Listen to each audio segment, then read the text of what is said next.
summer. It was all about, do you remember Brexit? And there was a lot of musicians complaining that it was going to make touring very problematic. And there were some restrictions brought in. There were. I mean, it's complicated about who you can take with you, whether you can take your roadies with you and your certain members of your team, which, of course, you probably want to, rather than just hiring locally. Well, we've got somebody very special with us now, singer-songwriter Lucy Layton. Well, have you been impacted by this? Good morning. Good morning. How are you doing? You're all right. Have I been impacted? Well, obviously, over the course of the lockdown, there was no touring, there was no travelling.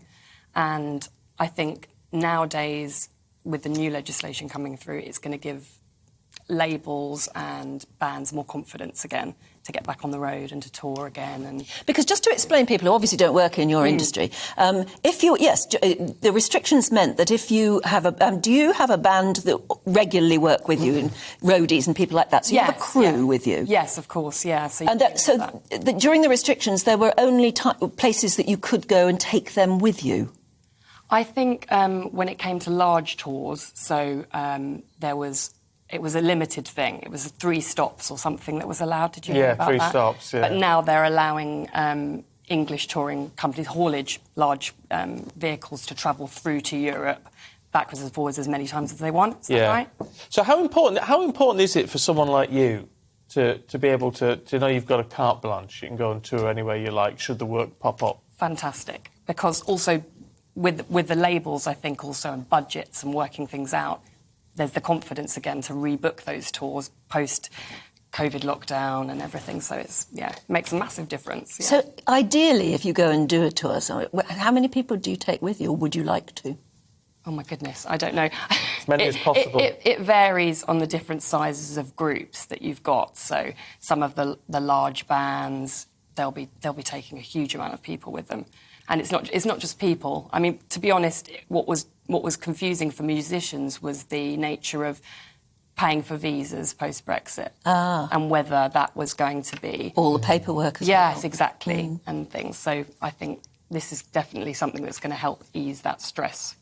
It's fascinating talking to you, because you've got music in the blood, haven't you? Yes, that's true. With your dad, because your dad was a New Seeker, wasn't he? Yes, yeah. Yeah, he's in New Seekers and known for... So you grew up in that atmosphere where, music was just part of everyday life. So was but touring. Also touring, yes, absolutely. And we were travelling a lot as the families with our father and his bandmates. So was that fun, or did you resent it because it meant having to up sticks all the time? And... No, it wasn't too bad actually. I managed to stay at the same school growing up, and it was no problem there. So did you always want to be a singer? I think I've got a younger brother, and he's a racing car driver, so he's a sportsman. He, had a little drum kit when he was little, but he wasn't up for it in the end. But I just loved music. I started writing when I was really small, got on the piano 6, 7 years old. Wow, so it was my thing. It was my outlet and my creative. Yeah, but it just shows. They always say, is it nature or nurture? And if you're brought up with everybody being musical around you, plus having musical instruments around you, and it being an everyday thing, you just absorb it, I imagine. Oh, I loved it, and loved watching him make other people happy, and the global travel, and it was magical. Did he ever take you out on stage? Sorry, I'm going to... Did he ever take you out on stage? We did do... I supported him on a bunch of English theatre tour dates at that point where he was still gigging and I was beginning, if you like. Oh, nice. So that was magical to share the stage together. I like the fact that you say it brings a smile to a lot of people, but you also try and do a bit of good with it as well, because I know you've got a charity single out at the moment to raise money for Ukraine. Yes. How important is it that you do sort of say, I'm going to use my ability, my skills to do something to help? As I think a lot of us as writers, as singers, songwriters, we write about love, don't we? It's the main thing. Other things that compel us to write, international crisis for me, things going on in the world, it makes you emotional. You want to write something. For me, I've done one charity single before.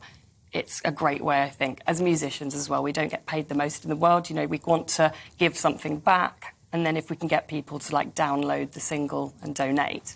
it's great. That's how you do it. Yeah, that's how we do it. Yeah. No, it's interesting. I love the sort of giving back thing. As you say, a lot of musicians, unless you're absolutely huge, the Vamps or whatever nowadays, often people don't make a huge amount of money, do they? Yeah, no, it's true. It's changed a lot. We can put bums on seats But it's different. Music streaming has got rid of the sales of music, so that's still a tough issue for us.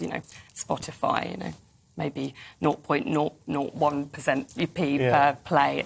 So what projects are you working on now then? Now that you can go anywhere you want, do anything you want. Yeah, it's fantastic. So myself and a gentleman called Don Brown, who's the lead guitarist in Duran Duran, we've written a single together called We Will Never Fall, and it's for Ukraine, specifically for a village, town rather, in the north called Cherniv. I was touched by this girl that I followed on Instagram called Julie Krisovina, and she basically stayed at home with her boyfriend to help give aid to the elderly and people that couldn't flee, basically, in her community. And she's raising money directly and filling a warehouse full of stock and medicines. And so I've got a website, Ukraine.com, where you can download the single that we've written, and then the proceeds from that will go directly to her.